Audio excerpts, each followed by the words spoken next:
welcome to the undisputed heavyweight champion of the world show made for the fans by a fan. I'm your host, as always, Richard Tiemann. This is the award-winning Fan Show.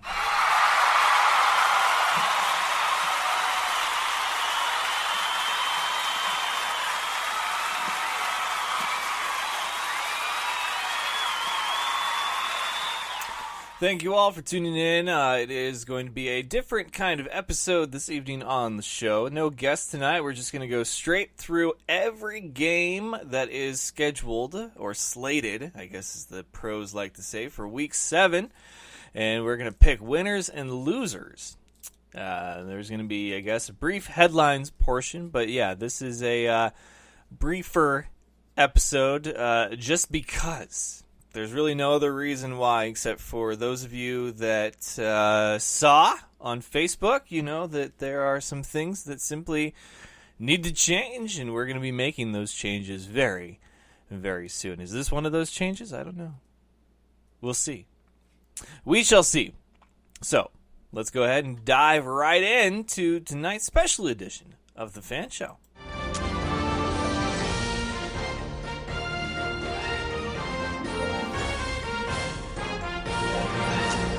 Headlines brought to you by Dynamite Enterprises. Customize your world using Dynamite Enterprises. You dream it, they can do it. And Ethan is a real pro at it. They're working on stickers for me right now for Lake City Comic Con. In case you missed it, Nathan O'Brien was on the show yesterday. The founder, creator of Lilac City Comic Con is now getting what I guess some are calling a little sister cross state line over by the lake.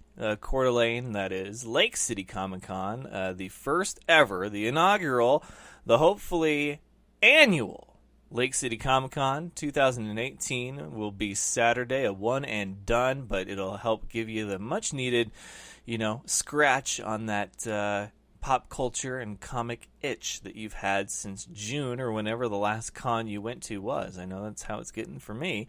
Will I dress up? I don't know. I like suits. I suit up well, and to suit up with facial hair, maybe I'll go to Indy's barber shop tomorrow and be like, hey, can you give me the Tony Stark? Say no more. and we'll be all set for Comic-Con. I'll throw the suit on. I'll have the Tony Stark haircut and facial hair, and we'll be in the spirit of things. So Dynamite Enterprises, hit them up. Ethan at dynamiteenterprises.com, or simply visit dynamiteenterprises.com. They're one of my favorite websites, I gotta say that. As someone who has a subpar website currently under construction again, because we are going to be changing hosting sites. That is one of the changes coming for the Fan Show. I'm not pleased with Squarespace, and there's just a lot of stuff that needs to be changed and updated. The show has gone through several changes over the last year since the time that it joined Squarespace. So it's time to move on to greener pastures. So hit up Dynamite Enterprises, dynamiteenterprises.com. Like I said, great website. Great products, though, I think is the bottom line. I left them a review on their Facebook page, and I believe every word I said wholeheartedly. So go and do that. And if you're in the Spokane area, then you can hit up Indy's Barbershop at 711 North Monroe Street for a quality haircut and hot towel shave. If you walk in, you say, I heard about you on the Fan Show, they're going to cut you 15% discount. They're not going to cut 15% of your hair. They will give you a 15% discount on your cut or hot towel shave, whichever you prefer, I guess, or both. I mean, go big or go home, right? So that might be how I spend my Friday afternoon, because for me, after the barbershop experience, there's really just no better way to go and relax. I mean, it's like massage and then hot towel shave and haircut at a barbershop. Like, that's the tier of relaxation. And then I think somewhere in there is like sandy beach in a beer. Right? Corona, maybe. I don't know. I'm not a Corona drinker, so whatever the alternative is for drinking on a beach. That's what a barbershop brings to me. And it's like 3 levels of relaxation are massage, barbershop, beach. I wish there was a B word for massage, because then that would make a lot more sense to what I'm trying to communicate to you. But anyway, so headlines brought to you by Dynamite Enterprises and Indy's Barbershop today. Headlines, brief ones, quick ones. Tonight we have Thursday Night Football, which we're going to talk in great detail about. Well, I mean, I say that and then I look at the matchup and I'm like, there's not going to be much to talk about. It's the Broncos against the Cardinals, so duel in the desert. I don't know which team needs this win more. Probably the Broncos, to be honest with you. We'll talk about that. So that's your Thursday Night Football matchup.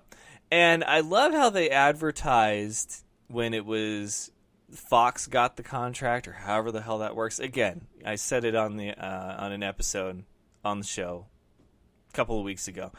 One-stop shop for NFL. Please, for the love of God.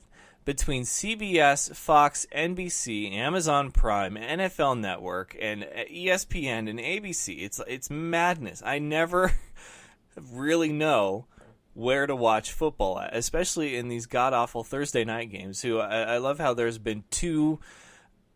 Okay, the Cleveland and New York Jets game was better than advertised, right? Can we all agree? Okay, that's the exception to the rule. Nobody, and I mean nobody, thought that was going to be a game that was must-see.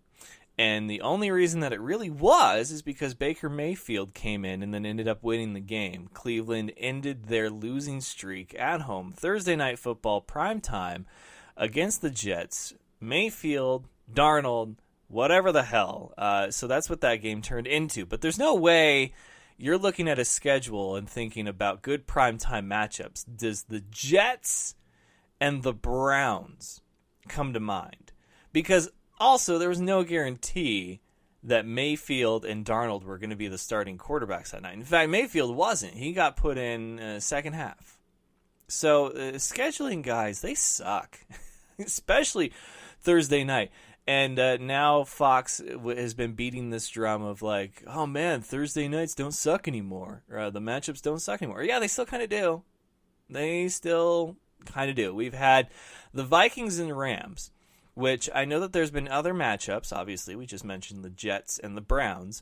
But the fact is that if it's a primetime game, which Thursday night is technically, if it doesn't pop to your mind immediately, was it really that good of a game? So beyond the Jets and the Browns, which is probably most notable because the Browns won, the Rams and the Vikings was also a very good game. There's honestly not another game that I can think of off the top of my head that was notable or worth tuning into on Thursday night. There's just really not. There was the Patriots and the Colts, and that was just a thumping. Why? Like, there has been more misses than hits when it comes to Thursday night football, yet they insist on doing it.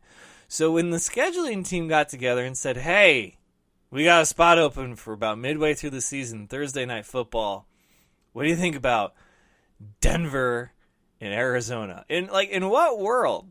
In all honesty, they didn't do very good last year. Like, what the hell made them think that this was going to be must-see TV? I mean, that's a gamble.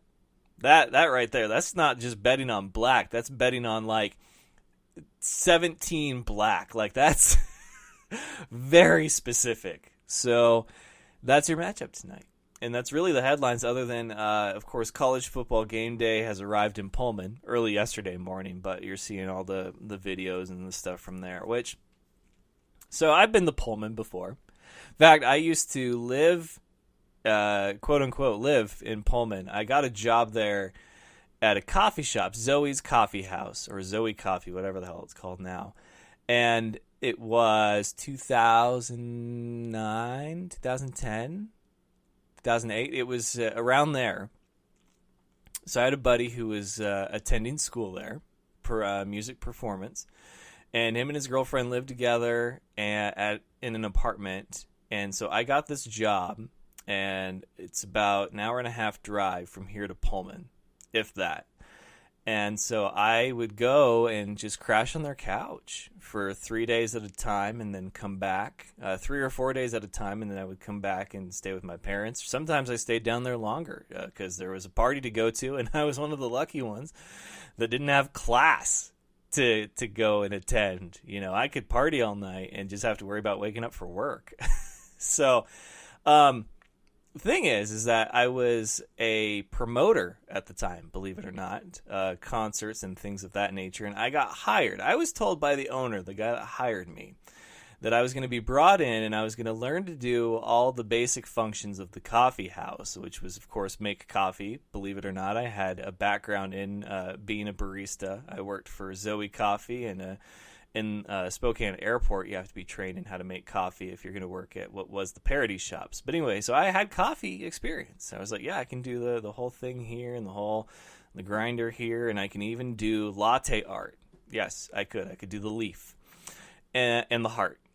And they also had food, obviously sandwiches. I mean, it's a coffee house, little thing. So he said, I'm going to hire you, and we're going to teach you the basic functions of the shop. But your primary job, your role here will be to scout and book the live music talent. I said, perfect. I love it. Let's do it, because that was becoming a thing at that coffee house.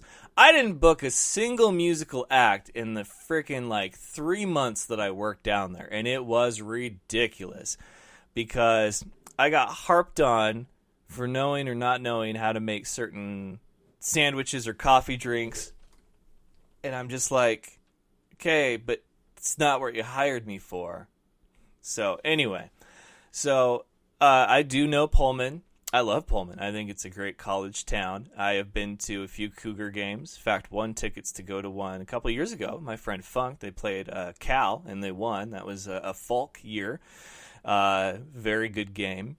And I have a lot of friends from there still, so that's good. But I just love how College Football Game Day decides after 15 years, 1-5, Pullman, we're going to come to you. And now Pullman loses its mind. And there have been other times that Pullman, WSU specifically, has very much deserved to have College Football Game Day here, and they passed. And they went to somewhere else, somewhere that's gotten them several times, like Clemson or Bama or TCU. And it's like, I'm happy for them. I really am. I'm very happy for the city of Pullman. But they show up, right? Their bus and the streets are flooded. It might as well be a Super Bowl parade that they have down there right now. It looks like Philadelphia last year after the Eagles won, as far as that parade goes. Like, that's the reception they're getting.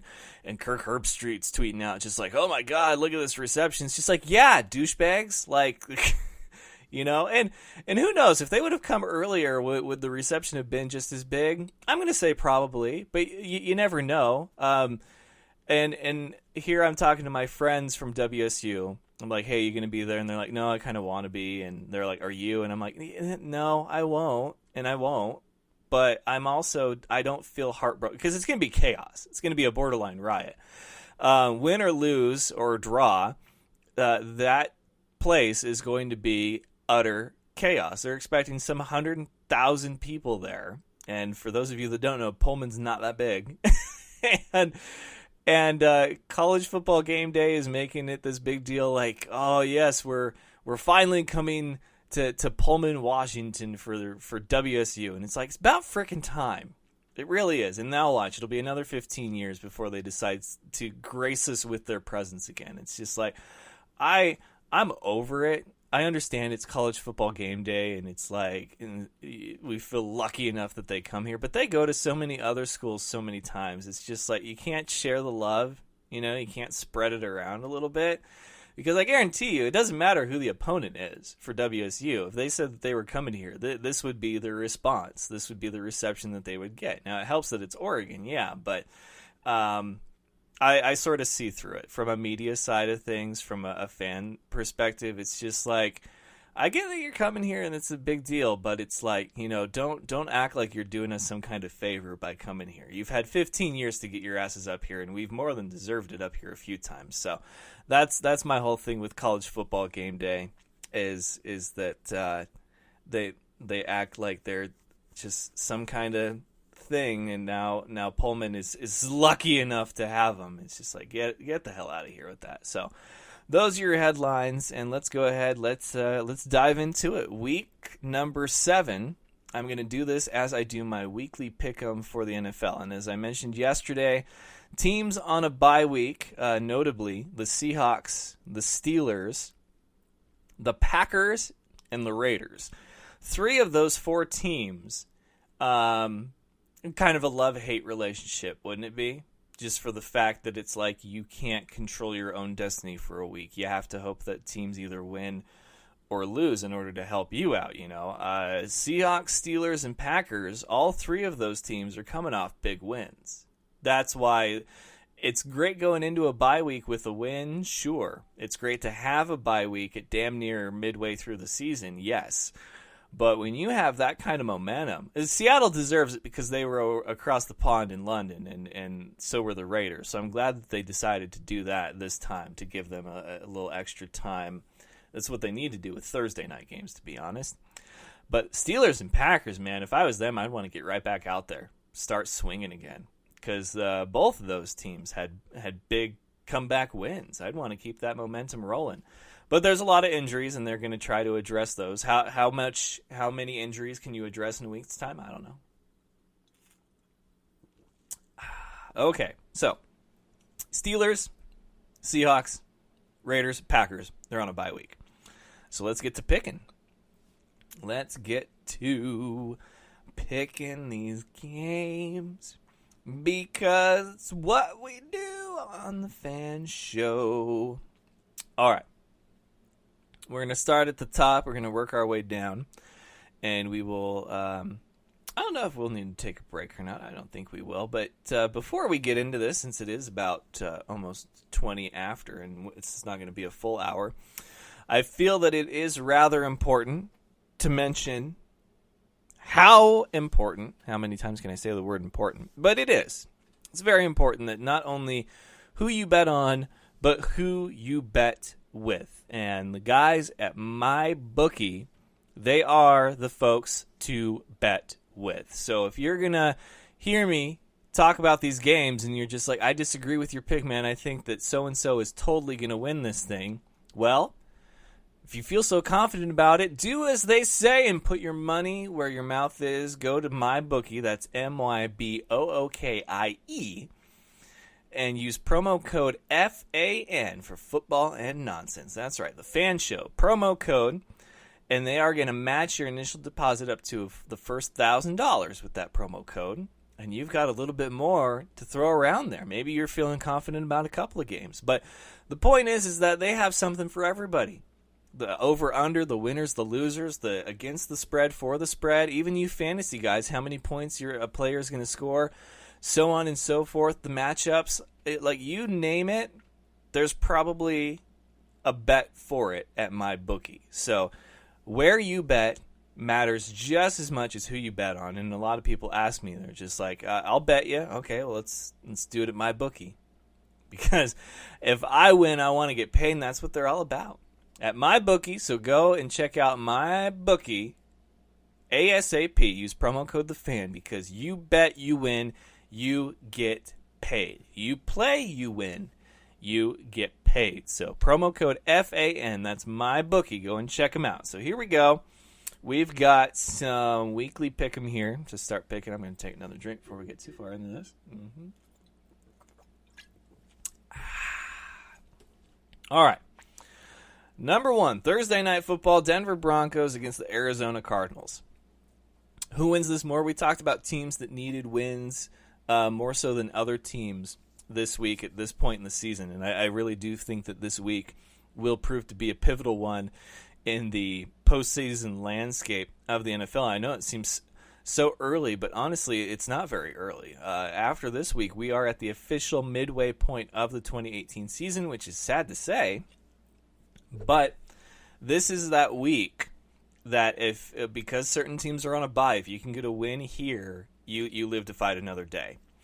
Now, we did mention who was leading the divisions yesterday and how far behind second place is. So in the AFC West, you have the 5-1 Chiefs and then the 4-2 Chargers. Now, Denver is 2-4 currently, so even a win here doesn't mean that they are second, doesn't even make them first, obviously. But I do think that if they want to try to salvage this season, this is a game they need to win. It's prime time. You're on the road, and you have lost, what, 3 straight now? 4 straight? I don't even know how many games in a row they've lost. I think it is 4 straight. I think they were one of the only undefeated teams there early, obviously, if they're 2-4. And if you're Arizona, the Rams are the only undefeated team left. You are 5 games behind the Rams, okay? You're behind everybody in that division. Now, at least with Denver, they're 3rd place, not 4th place. 4th place, dead last, goes to the Raiders at 1-5. So Arizona, they don't need this win as much as Denver does. And I think Denver knows that, and I do think that Denver is the better team, so I'm going to go with the Broncos here. What this win does for them, other than just getting another one in the win column and putting them 1 game closer to 500, I don't know. Because, like I said, they're in a division where you have to rely on the teams above you to lose, because if you keep winning and they keep winning, it's not going to be enough. And that's what you get with the first quarter of the NFL season, is you get those teams that jump out to that 4-0 and that 5-0, and now everybody that's taken a loss or two already, even if they're 500 or better, it's like you're playing catch-up. You no longer control your own destiny, because even if you win, if they win, it's still you're behind, which sucks, but it's the truth of the matter. So Denver needs this win more. I think they get it. All right, so that's your Thursday night game that's going to be kicking off here in less than an hour. So next one, Tennessee Titans and the Los Angeles Chargers. Now, as we just mentioned, in the AFC West, it is Chiefs, Chargers, and then Broncos. So obviously the Broncos would like Tennessee to get the win here on the road so that they could be 1 game closer to being second. I don't know what second does except for maybe a wild card spot, and that very well could come out of the AFC West, especially with the Chargers being 4-2. Now, Tennessee is in a 3-way tie with the lead in the AFC South at 3-3. That's 500. So clearly probably not going to have a wild card team come out of there. Tennessee has had some issues, and it looked great at first. I think they were one of the better looking teams early on in the season, which is why the first quarter of the season can be so deceiving. But I think we're beyond deception now, and I think Tennessee has a bit more problems than what they have solutions for. And I'm going to go with the Chargers at home to get the win and sort of keep pace, if you will, with the Kansas City Chiefs. So I like the Chargers at home. Sorry, Titans. Even if you lose, though, it's not the end of the world, because, like I said, you're in a 3-way tie with the the Texans and the Jaguars, and a win or a loss even next week. I mean, that division, the South, the AFC South, will probably come down to the last week of the season. Next one is the 4-2 New England Patriots against the 3-2 Chicago Bears. Now, this one I'd like to believe is going to be a very good game, and it very well could be, but it's something about New England now being 4-2 and taking what some would call their rightful place atop the AFC East, with having the same record as the Dolphins, but they have that tiebreaker as of right now. And then the Bears, of course, with Green Bay being on a bye and having that tie with Minnesota, and Minnesota kind of being 50-50, it looks like they've gotten better, especially after that horrific loss to Buffalo. But the Lions are off a bye, so they come back from a bye week, and they're at 2-3. They're at 2-3.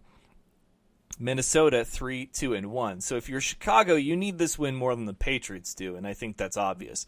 If you're Chicago, you're at home. You have one of the best defenses in the league, if not the best defense in the league, with Khalil Mack.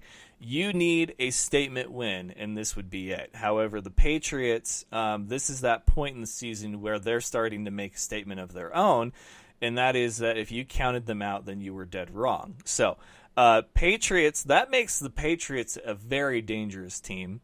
Chicago needs this win, and if they get it, great. But I will take the Patriots on the road. Chicago drops to 3-3, and even if the Vikings, win, they're 4-2-1, so they'd only be a game and a half ahead of Chicago. Next one is the Bills in Indianapolis to take on the Colts. This one is really a toss-up to me, if you want to be completely honest.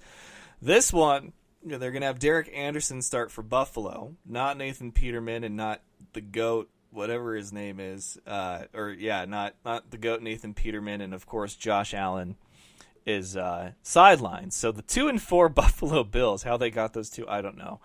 We'll go on the road to take on the 1-5 Indy. This is a game that Indy should win, to be entirely honest. The new quarterback at the helm. I'm not taking anything away from Derek Anderson, but obviously when you're in the AFC East, if you don't have a well-rounded team that has had some convincing wins, you're dead in the water. I mean, you might as well not even try. You could try for a wild card, which is what the Bills did last year, but beyond that, no.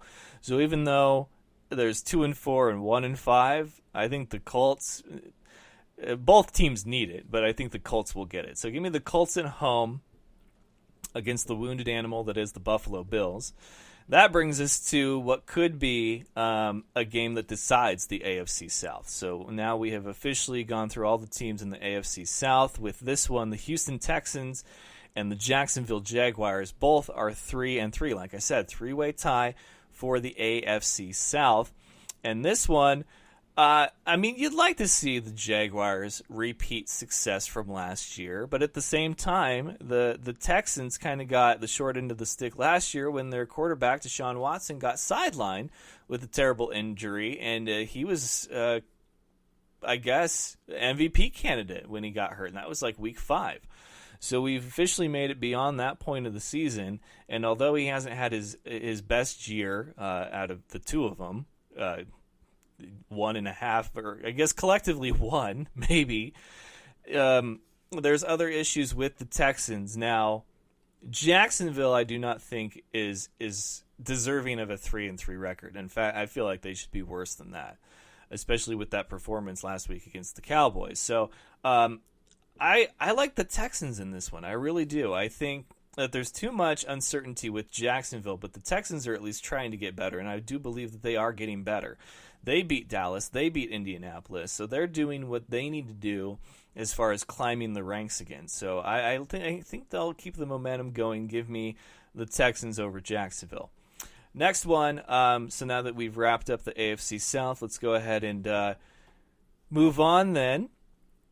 Detroit, 2-3, coming off a bye.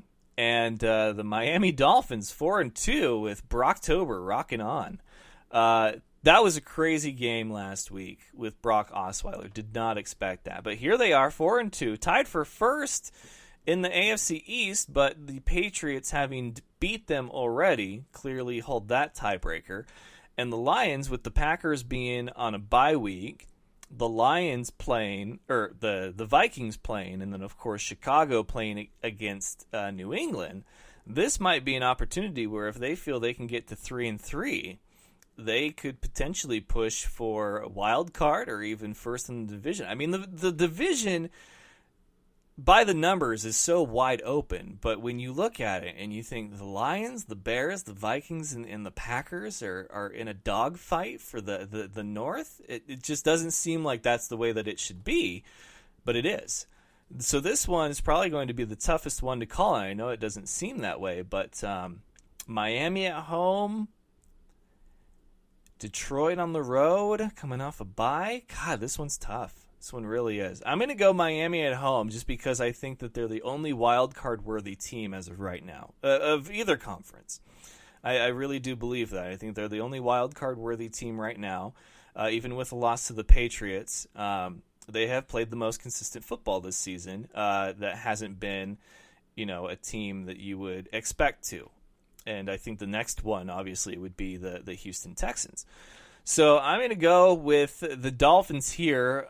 Stafford could ruin their day, and that would suck. But I do think both of these teams need this win. If you're Miami, you need it because if the Patriots win, at least you still have the same record.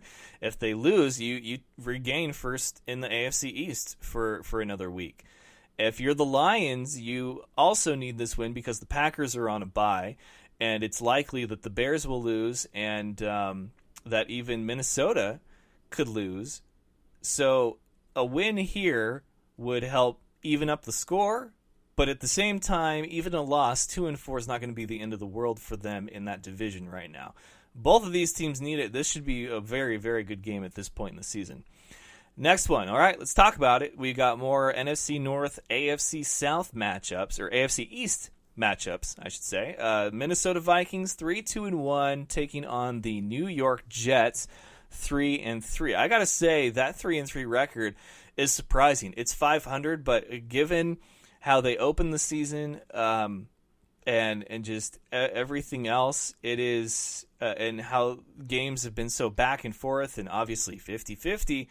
This one's crazy. Now, this is a game that Minnesota should win. But that being the story of this season is that they have not won the games that they should have won. In fact, they've lost them.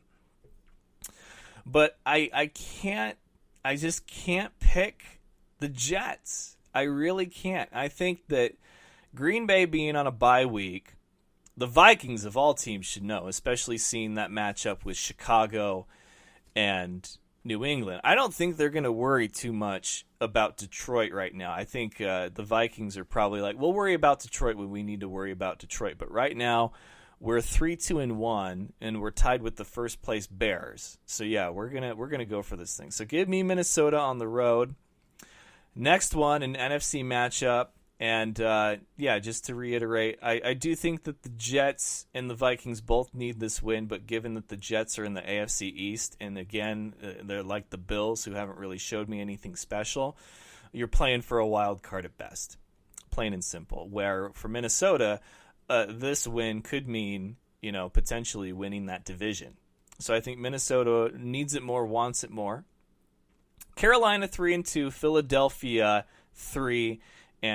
So obviously Carolina coming off a bye week, and they're going to be fresh. But this team has been surprised, not only at 3-2, but just because they've been rather inconsistent this season. And so is Philadelphia.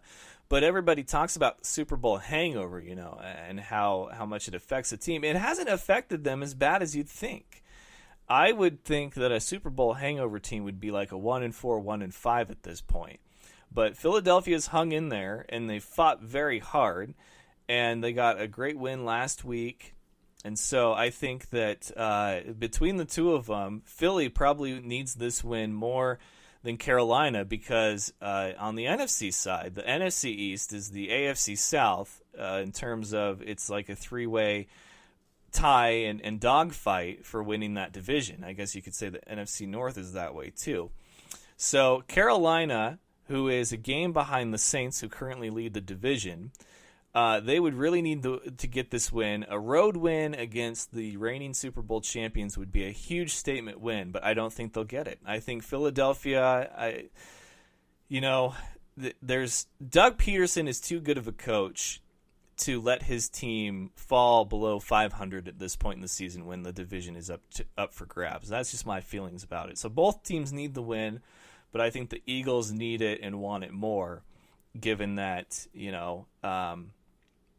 it's a three-way tie right now. It is anybody's division, so even a loss wouldn't hurt them terribly. I think a loss would hurt Carolina more, drop them to 500, but that's not the end of the world.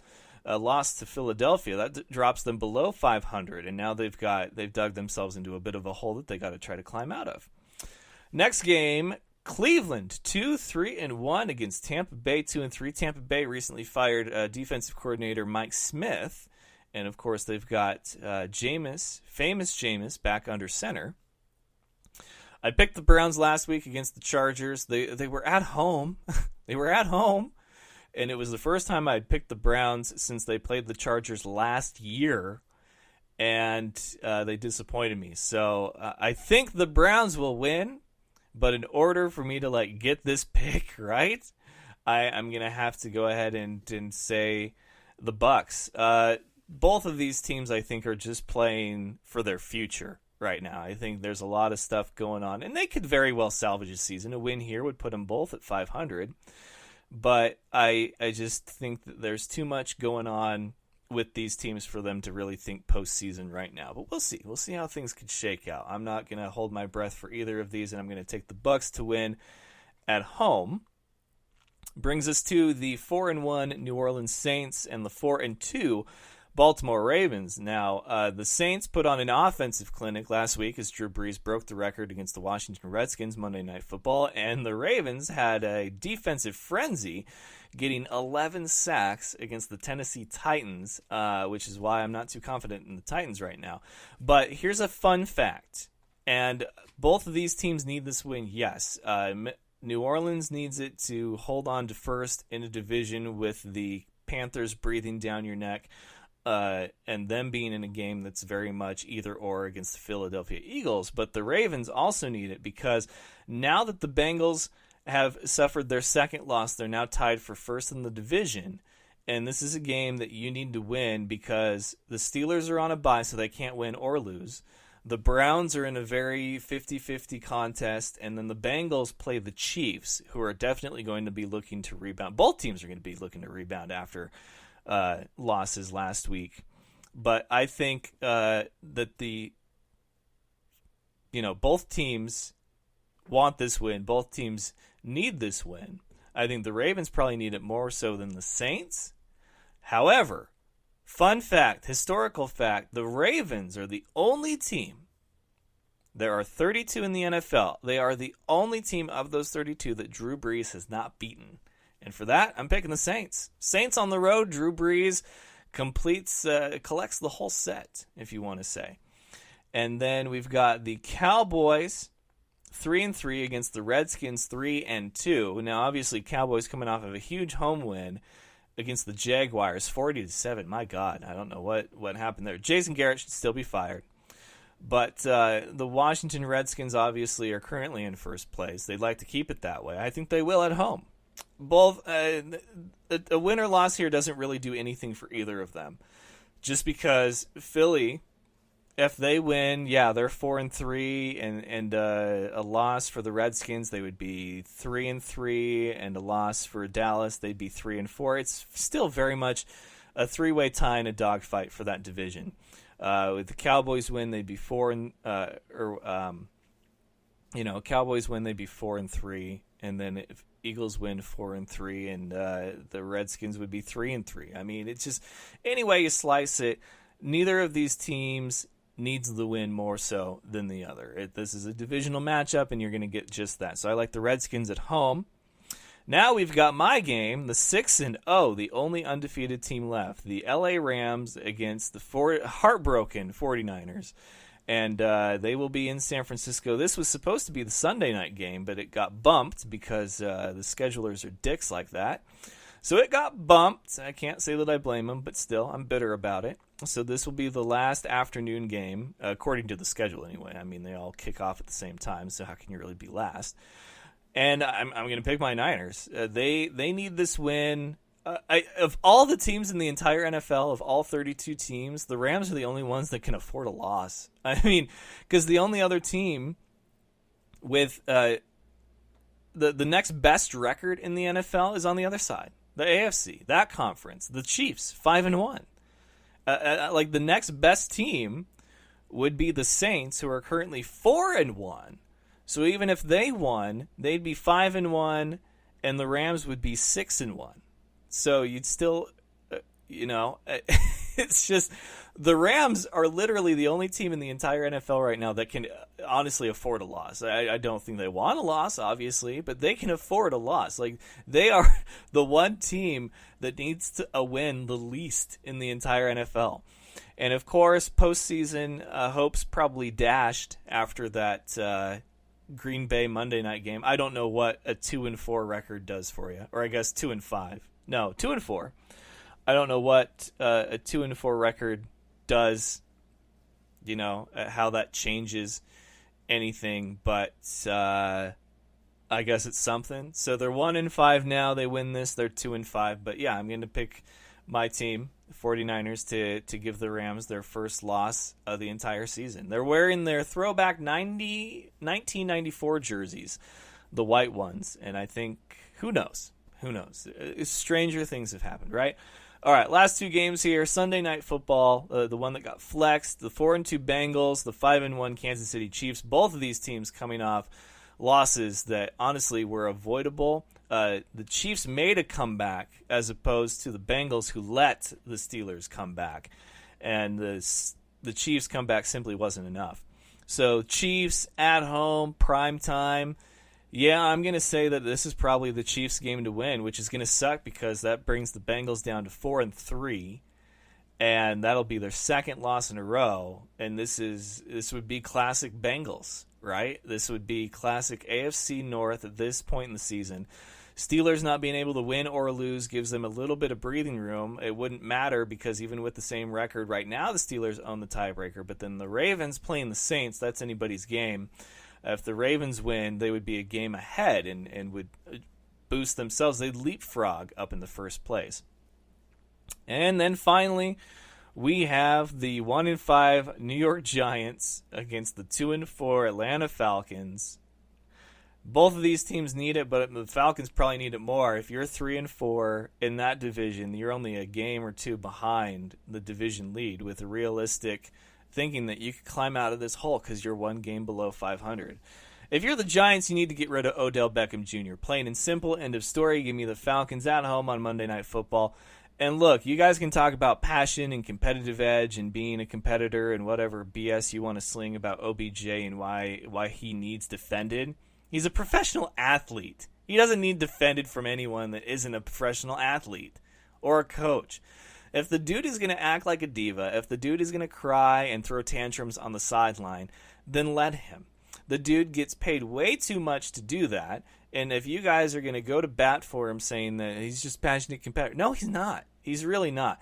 He is Terrell Owens 2.0, except for the difference is that T.O. is actually good. Yeah, at me, I dare ya. T.O. is better than OBJ, and it's not even close. And the only reason that T.O. got away with so much was, well, other than the lack of social media and everybody watching your every move, was because he was actually good. And OBJ's not. I don't care what quarterback you pair him up with. It's like you can't make that an excuse for someone that is supposed to be that good, and they're not. So there you have it, folks. That's the Thursday edition of the Fan Show. I hope you enjoyed this special edition of our Week 7 picks as we went over all the matchups for Week 7. So be sure to tune in next week. And until then, best of luck to you and yours. Go Niners, and remember, of course, it's all fun and games until you butt fumble. Good night, folks. Do you remember the time that Mark Sanchez ran into his own player's blood? That was funny sports. Thank you for having me on the show, man. I love the Fan Show.